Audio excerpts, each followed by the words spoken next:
There are many important components that make up a vehicle braking system, and each of these plays a key role in its effective operation. Safety features, in the form of valves and switches, are installed to act as control and warning devices. From the time split brake systems were first introduced, there was a need to inform the driver of a hydraulic leak or failure in the brake circuit. Pressure differential valves alert the driver of a brake pressure loss via a warning light on the dash.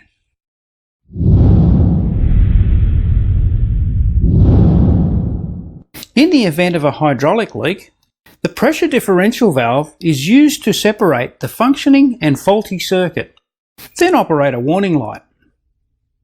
Under normal operating conditions, the brake pressure on both sides of the pressure differential piston is equal.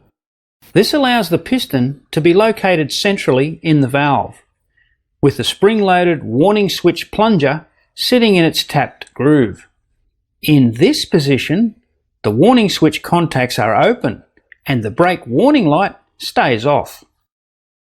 If a hydraulic leak occurs in the front brake circuit, the very next time the pedal is pressed, the higher pressure in the rear brake circuit will force the pressure differential piston to move to the front side where the pressure is lower. This action allows the warning switch plunger to follow the taper on the piston and close the contacts within the switch to illuminate the brake warning light on the dash. If there is a hydraulic failure in the rear brake circuit, the same action takes place, with the piston moving to the low pressure side, signalling the warning light to illuminate.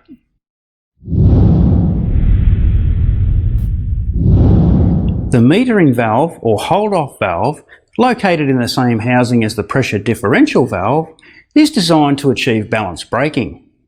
This is used in a front disc rear drum brake type system. Its purpose is to delay the hydraulic pressure to the front disc brakes, which allows pressure to build in the rear circuit first.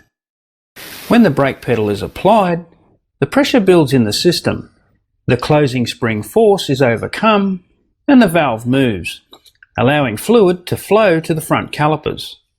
This slight delay allows the rear linings time to bridge the gap with the rotating drum.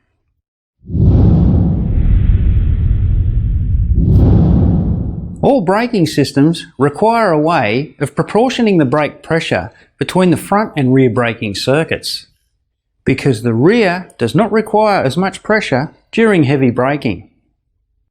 When the brakes are applied, the vehicle mass transfers forward and is known as load transfer. The more severe the braking, the greater the load transfer to the front axle. This action can cause rear wheel lockup, making the vehicle unstable. A proportioning valve prevents the pressure delivered to the rear brakes from exceeding a predetermined value. Typically, the pressure to the rear is kept to approximately 75% of the front. There are several different combinations of proportioning valve. This simple valve may be a separate component in line with the rear circuit, be incorporated into the combination valve, or even be a part of the master cylinder.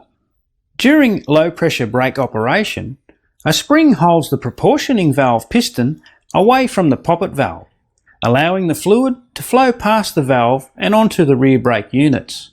Under hard brake pedal force, the pressure in the rear brake circuit increases. This pressure acts on the larger surface of the proportioning valve piston and moves it against the closing spring. The piston contacts the poppet valve and blocks the fluid flow to the rear wheels. Because of this action, the pressure applied to the rear brakes will always be lower than that applied to the front.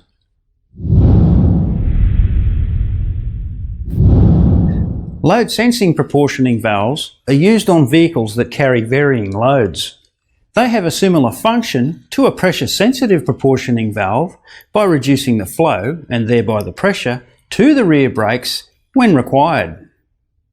With a load sensing proportioning valve, there is a mechanical lever connected between the valve, which is usually mounted on the vehicle's chassis or body, and the rear axle or suspension control arm. When there is an increase in load, the height changes between the vehicle body and rear axle, which varies the angle of the control lever and changes the valve setting. This new valve setting will be proportional to the load in the vehicle. With a full load, maximum flow is applied to the rear brakes. With little to no load, minimal pressure and fluid flow will reach the rear brake units. Understanding how these brake valves operate is important to any technician to assist in the diagnosis and repair of brake problems.